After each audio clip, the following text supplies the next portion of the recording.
시간 우리에게 주시는 하나님의 말씀, 오늘은 성경의 맥강의 15번째 시간으로요, 우리 시편 구약에 들어있는 시편이라고 하는 책에 관해서 우리가 같이 한번 더 쭉 살펴보시겠는데요. 먼저 우리 시편 1편 1절에서 6절까지에 있는 말씀과 가장 마지막 부분인 150편 1절에서 6절까지에 있는 말씀, 오늘은 시편의 말씀 두 곳을 우리가 함께 살펴보도록 하시겠습니다. 먼저 시편 1편 1절에서 6절까지에 있는 말씀은 제가 있고요, 150편 1절에서 6절까지에 있는 말씀은 함께 한 목소리로 읽으실 때에 시편 1편의 말씀을 제가 먼저 읽습니다.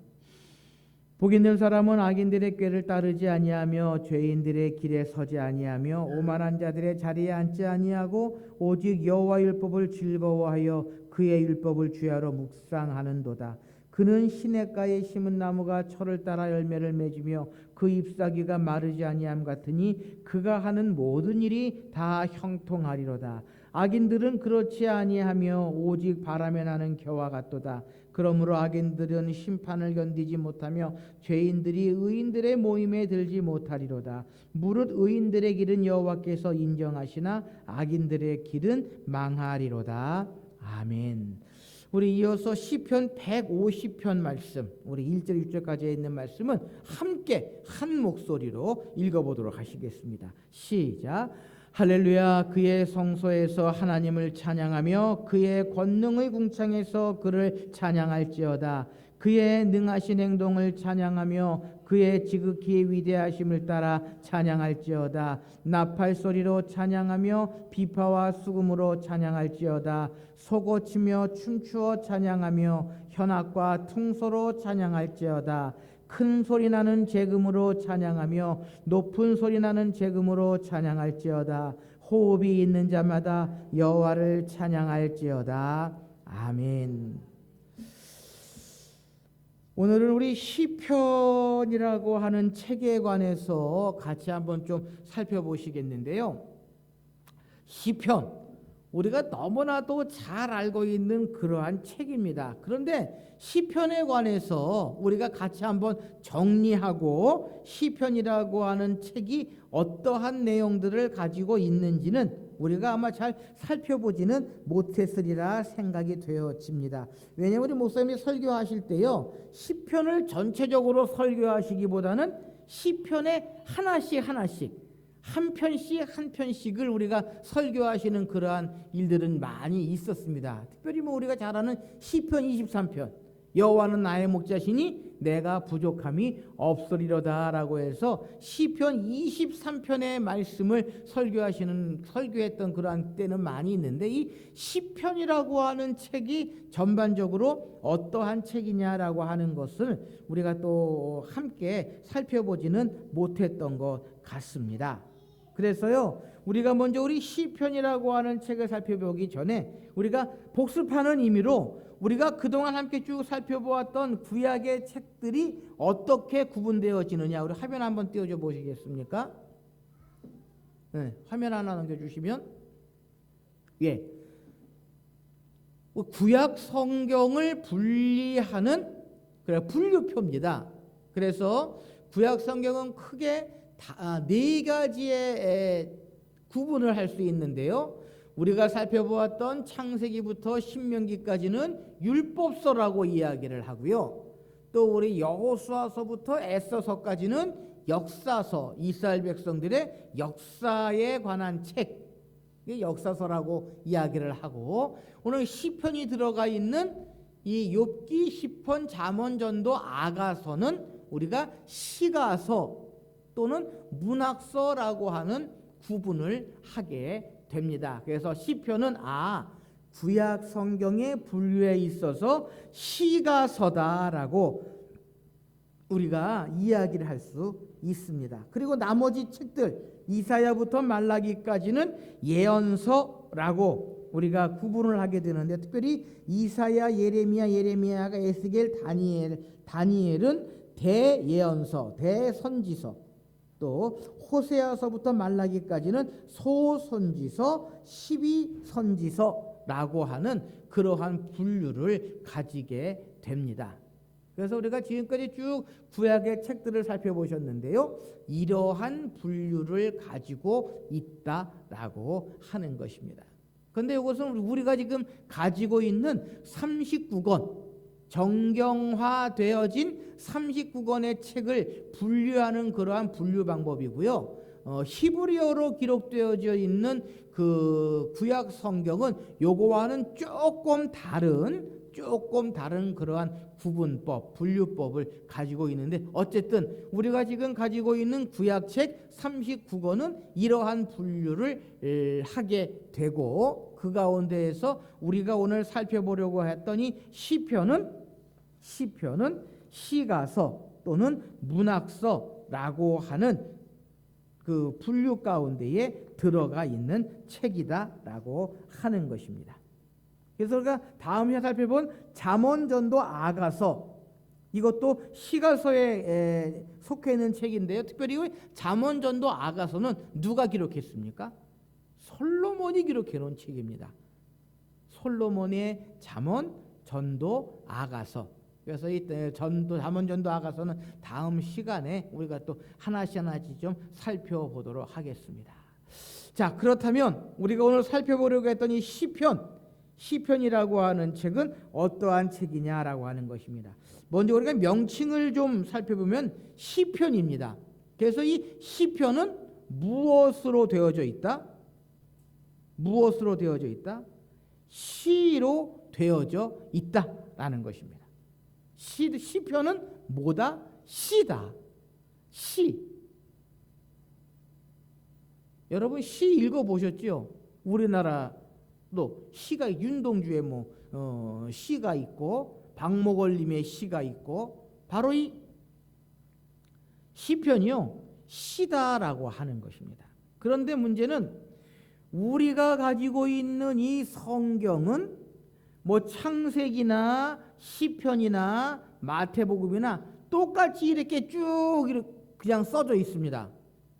그렇죠? 그런데 히브리어 원어를 보면 운율이 있어요. 그래서 들고 나고 하는 그러한 운율이 있게 쓰여져 있는 것이 이 시편입니다. 그래서 우리나라에 가지고 있는 고시, 옛날 국어 시간에 우리가 배워온 것 같은데, 고시에도 운율이 있죠. 3434, 3543이라고 하는 운율을 가지고 있는 것들은 시조 같은 것들, 우리나라 옛날 시. 그래서 이 시편도 그렇게 되어져 있습니다. 우리가 가지고 있는 지금 책은 똑같이 그냥 1절, 2절 그렇게 되어져 있는데, 이 시편 원어를 보면 운율이 있어서 들고 나고 하는 그러한 모습을 우리가 보게 됩니다. 어쨌든 시편은 시로 되어져 있다라고 하는 것. 그래서 시편에는 시가 150편 들어가 있다라고 하는 것입니다. 자, 그렇다면 이 시편의 저자는 누구인가? 시에는 저자가 있는데요. 제가 좀 전에 말씀드린 것처럼 잠언, 전도, 아가서의 저자는 누구라고 말씀드렸습니까? 솔로몬이라고 말씀을 드렸지요. 이 시편의 저자는 누구겠습니까?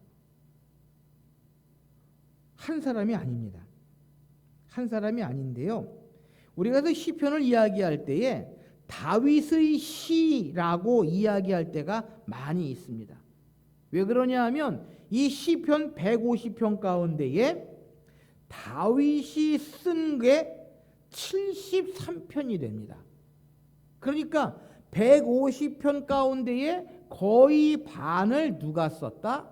다윗이 썼다라고 하는 것입니다. 그래서 다윗은 73편, 아삽이라고 하는 사람은 12편, 고라 자손의 시가 11편, 솔로몬도 2편, 모세는 1편, 또 헤만이라고 하는 사람, 에단이라고 하는 사람도 1편, 그리고 누가 기록해 놓은지 모르는 그러한 시들도 이 시편 속에는 기록이 되어져 있다. 어쨌든 시편의 중심 인물은 그럼 누구다? 다윗이다라는 것입니다. 그러니까 시편의 중심 인물은 다윗이다라고 하는 것입니다. 이제 여러분들이 시편을 읽으실 때요, 그러한 개념을 가지고 읽으시면 좋을 것 같습니다. 다윗이 시편의 중심 인물이다. 여러분, 이 점이 왜 중요하냐 하면요, 우리의 구속사에 있어서 중요한 인물을 꼽으라고 하면 아브라함과 다윗을 꼽을 수 있습니다. 하나님께서 세워주신 메시아 언약의 당사자들이기 때문이다라는 것입니다. 그런데 여러분, 아브라함이 기록하여 후대에 전해준 글이 있습니까? 없습니까? 성경 속에 아브라함이 기록해 놓은 책이 있습니까? 없습니까? 없습니다. 없습니다. 다만 다윗이 기록해서 전해준 글이 있는데 그것이 뭐다? 시편이다라는 것입니다. 그러기에 이 시편이 얼마나 중요한 책인지 모릅니다. 왜? 이 시편을 통해서 다윗이라고 하는 사람이 어떠한 사람인가라고 하는 것을 우리는 알 수 있다라는 것입니다. 사실이요, 역사서 가운데에 사무엘 상하서를 통해서 다윗에 관한 이야기를 우리가 접할 수 있습니다.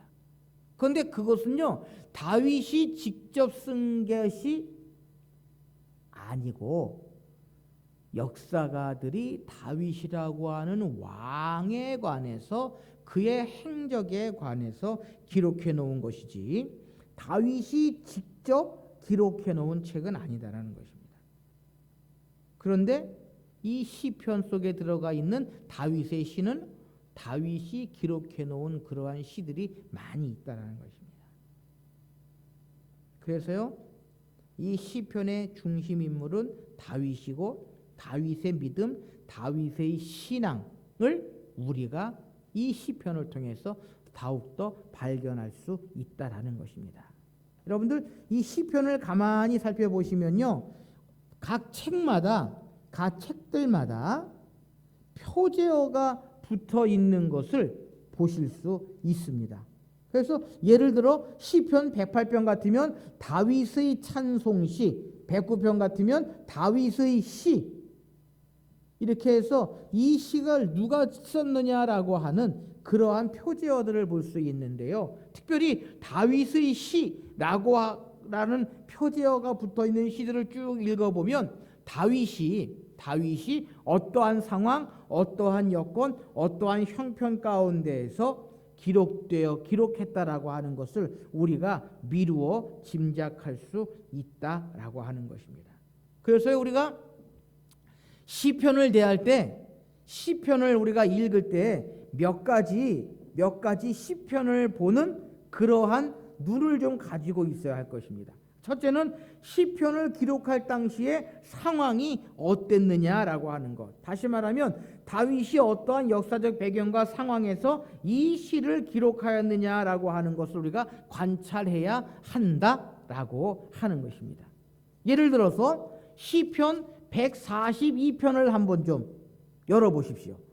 시편 142편을 열어보시면 시편 142편 가운데 시편 보시면 표제어가 뭐로 되어 있습니까? 다윗이 굴에 있을 때에 지은 맞쓰길 곧 기도라고 기록이 되어 있습니다. 그러니까 이 시편 142편은 다윗이 굴에 있을 때에 하나님께 드린 기도다. 그가 깨달은 교훈의 기도다라고 하는 뜻입니다. 그러니까 이 시편 142편을 통해서 우리가 다윗이 어떠한 배경, 어떠한 상황 가운데에 이 시를 썼느냐라고 하는 것을 우리가 알 수 있다라는 것입니다. 그 내용은 쭉 읽어보시면 우리가 알 수 있고요. 두 번째로는 우리가 이 시편을 대할 때에 다윗이 겪은 것을 예표로 하여 예수 그리스도에게서 성취될 것을 볼 수 있어야 한다라는 것입니다. 무슨 이야기냐 하면 이 다윗이 기록해 놓은 시들을 통해서 다윗이 누렸던 구원, 하나님의 인도하심이 예수 그리스도에게서 성취될 수 있음을 우리는 보아야 한다라고 하는 것입니다. 우리 142편 지금 펴놓고 계실 텐데요. 특별히 5절부터 7절까지 있는 말씀에 보면 다윗이 비록 지금은 굴 속에 갇혀 있지만 하나님께서 나의 부르짖음을 들으시고 옥에서 이끌어내시고 갚아주시고 그로 말미암아 의인들이 많은 사람들이 나를 두르리이다. 하나님의 구원하심을 다윗이 찬양하고 있으면서 우리는 이 시를 통해서 예수 그리스도께서 성취하실 구원의 역사를 볼 수 있어야 한다라고 하는 것입니다. 또 하나는 이 우리 시편을 통해서 시편 기자의 경험과 예수 그리스도께서 성취된 일들을 통하여 경건하게 살고자 하는 하나님의 백성들에게 적용되고 있다라고 하는 것. 특별히 시편 23편 말씀 같으면 다윗이 뭐라고 기록합니까? 여호와는 나의 목자시니 내가 부족함이 없으리로다. 이것은 그리스도인들에게도 하나님의 백성들에게도 똑같이 적용된다라고 하는 것을 우리는 기억하면서 이 시편의 말씀을 읽어야 한다라고 하는 것입니다. 어쨌든 시편을 대할 때 우리는 이 세 가지의 모습, 시편이 기록할 당시의 상황, 다윗이 어떠한 상황, 어떠한 배경 속에서 이 시를 기록했느냐, 그리고 다윗이 이 시를 겪을 때에 하나님의 구원하심을, 하나님의 그 인도하심을 경험했던 것처럼 우리는 예수 그리스도께서 구원을 이루어 주시고 하나님의 백성들에게도 다윗이 경험했던 그 모든 것들이 똑같이 적용될 수 있음을 우리는 기억하면서 시편을 읽을 수 있어야 한다라고 하는 것입니다. 바로 그것이 시편이 가지고 있는 그러한 내용이고요. 또 하나는 그러면 이러한 시편은 어떻게 구성이 되어져 있느냐라고 하는 것입니다. 여러분들 전면에 화면을 보시면은요, 한 시편 한눈에 보기라고 하는 그 내용이 좀 기록이 되어져 있는데요. 제가 시편이 150편으로 기록이 되어져 있다라고 하는 말씀을 좀 드렸습니다. 그런데요, 이 시편 150편은 5권의 책으로 되어져 있습니다. 그래서 1편부터 41편, 또 2권은 42편부터 72편, 3권은 73편에서부터 89편, 또 4권은 90편부터 106편, 5권은 107편부터 150편, 이렇게 5권의 책으로 기록이 되어져 있다라고 하는 것입니다. 그래서 이 5권의 책은요, 우리 모세오경에 빗대어서 우리가 설명을 할 수 있는데, 특별히 1권은 창조와 하나님의 사랑,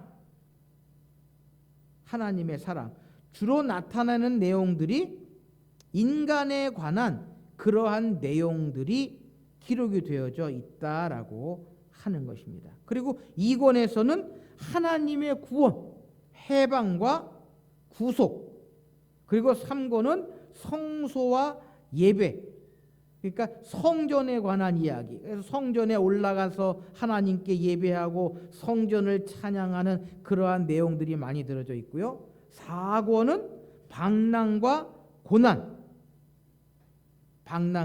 고난, 그래서 방황과 불안의 상황들, 그러한 내용들 가운데에서 하나님께 찾고 하나님을 의지하는 그러한 내용들이 4권에는 많이 기록이 되어져 있고요. 5권은 율법과 찬양, 하나님의 말씀을 따라 살아가야 하고 또 하나님을 찬양해야 한다라고 하는 그러한 내용들이 이 시편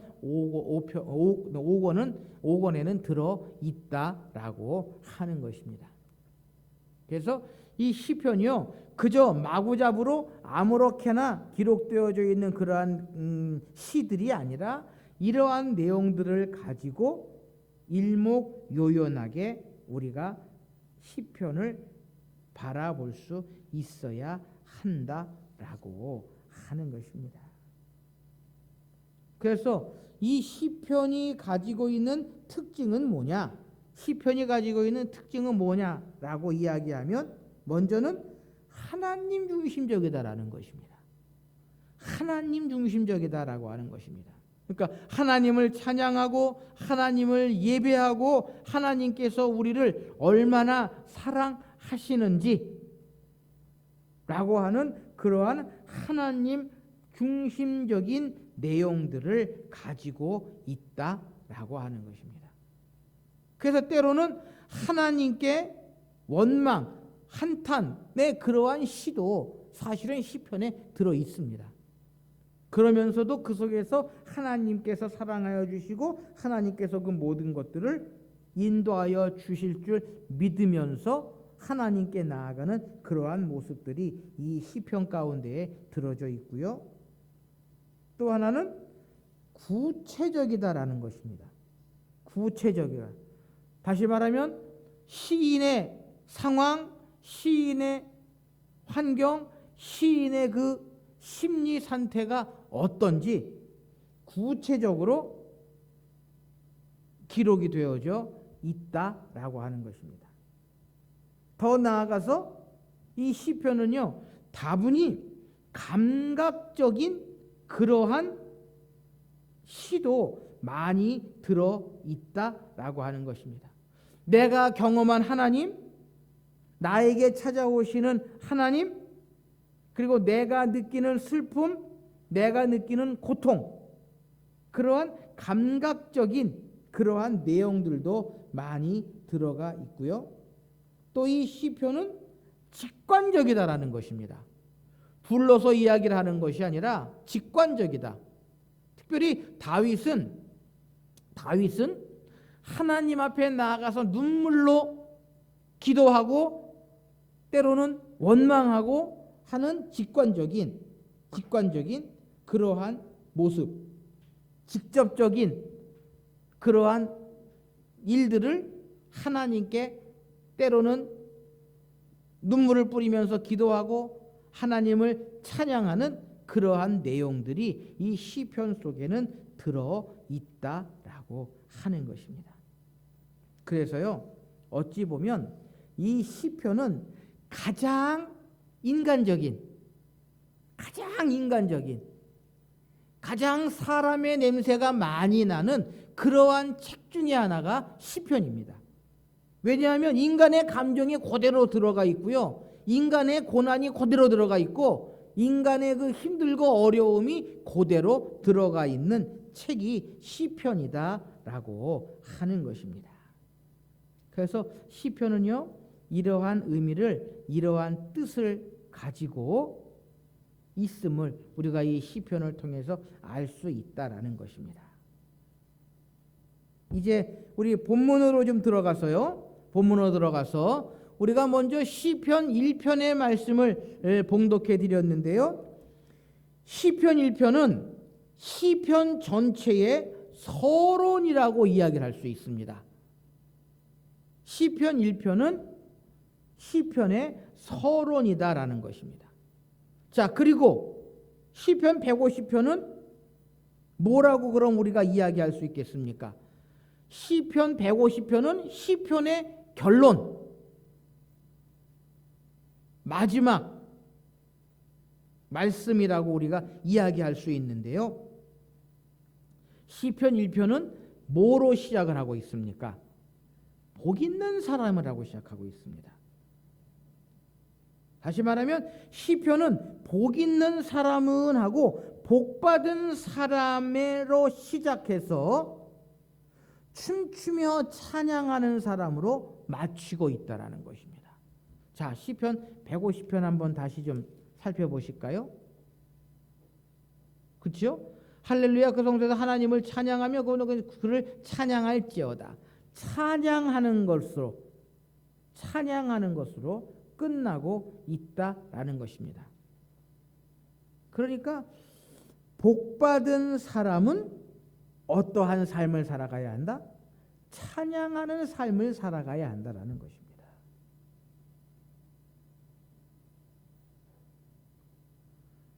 복받은 사람은 하나님을 찬양하는 삶을 살아가야 한다는 것입니다. 여러분, 하나님의 복이요, 꼭 우리가 잘 먹고 잘 살고 잘 되는 것만이 하나님의 복입니까? 결코 그렇지 않다라는 것입니다. 힘들고 어려운 일, 때로는 눈에서 눈물을 흘릴 수밖에 없는 그러한 일들을 겪으면서도 우리는 그것을 하나님께서 주시는 복이다라고 생각할 수 있어야 한다라는 것입니다. 초신자들은요, 모든 것이 잘 돼야 복이다라고 생각을 합니다. 그러나 성숙한 신앙인들은 때로는 힘들고 어려운 것도 내게는 복이다라고 여겨야 하는 것입니다. 왜 그렇습니까? 우리가 힘들고 어려우면 누구를 찾습니까? 하나님을 찾지요. 하나님을 가까이 하게 되지요. 하나님께 기도하게 하지요. 바로 그것이 복이다라는 것입니다. 우리가 누리는 복은요, 하나님을 가까이 하는 것, 그것이 우리 그리스도인들, 성숙한 신앙인들이 누리게 되는 복이다라고 하는 것입니다. 그래서 시편 기자는, 특별히 다윗은요, 이 시편을 기록하면서 자기가 전쟁에서 승리하고 전쟁에서 이기고 많은 것을 누리고 할 때에 하나님께 찬양한 것이 아니라, 하나님께 감사한 것이 아니라, 그가 힘들고 어려울 때에도 하나님께서 함께 해 주실 줄 믿으며 하나님께 기도하고 하나님께 찬양하고 하나님 앞에 나아갔다라고 하는 것입니다. 그래서요, 시편 86편에 보면 이러한 말씀이 기록되어져 있습니다. 다윗의 기도거든요. 시편 86편 말씀이. 한번 열어보시겠습니까? 뭐 다 읽기는 좀 시간이 그렇고 제가 몇 구절만 좀 이렇게 읽어보도록 하겠습니다. 86편 다윗의 기도인데요. 여호와여, 나는 가난하고 궁핍하오니 주의 귀를 기울여 내게 응답하소서라고 다윗은 기도하고 있습니다. 가난하고 궁핍하다, 자신이 지금 힘들고 어렵다는 얘기입니다. 그 원인이, 그 이유가 어디에 있는지, 다시는 가난하고 궁핍하다라는 것입니다. 그래서 6절 말씀에 여호와여, 나의 기도에 귀를 기울이셔 내가 간구하는 소리를 들으소서. 나의 환난의 날에 내가 주께 부르짖으리니 주께서 내게 응답하시리이다. 그렇죠? 다윗은 잘 되고 흥왕할 때만 하나님을 찬양한 것이 아니라 힘들고 어려울 때에 환난 중에서도 하나님께 기도하고 있다라고 하는 것입니다. 그래서 시편에 기록되어져 있는 그 모든 내용들, 복받은 사람들 하나님께 찬양하고, 그 복은 흥왕하고 평안하고 형통할 때만이 아니라 힘들고 어려울 때, 가난과 궁핍과 환난 날에도 하나님께서 함께 하시고 하나님께서 그 모든 것들을 변화시켜 주실 것을 바라보면서 하나님께 기도하고 하나님을 찬양하는 그 시편의 기자들, 특별히 다윗의 모습을 우리가 이 시편의 말씀을 통해서 깨달을 수 있어야 한다라는 것입니다. 그래서 이 시편 기자는 150편 마지막 편을 기록하면서 호흡이 있는 자마다 여호와를 찬양할지어다 라고 노래하고 있다라고 하는 것입니다. 사랑하는 성도 여러분, 시편을 우리가 단편적인 한 장 한 장의 책들만을 살펴보고 그 속에 담겨져 있는 의미를 바로 깨달아야 합니다.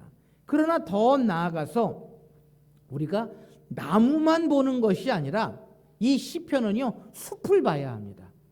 시편 150편이 가지고 있는 전체적인 의미를 바라볼 수 있어야 한다라는 것입니다. 그것은 복받은 자들은 여호와를 찬양할지어다 라고 하는 것이 시편이 우리에게 이야기해 주고 있는 내용이고요. 그래서 시편을 우리는 찬양의 책이라고 이야기할 수 있습니다.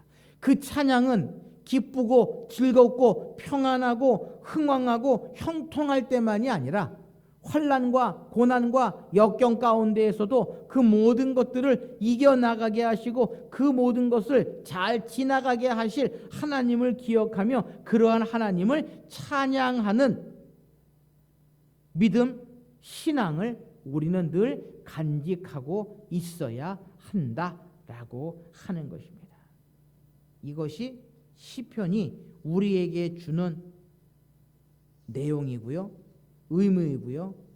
이것은 시편이 저 먼 옛날 구약 시대 때의 인물들, 특별히 다윗이 경험했던 것으로 끝나는 것이 아니라 오늘 이 시대의 성도들, 오늘 이 시대의 모든 그리스도인들에게도, 하나님의 백성들에게도 똑같이 적용될 수 있음을 우리가 기억하면서 이 시편의 말씀들을 다시 한번 대하시고요.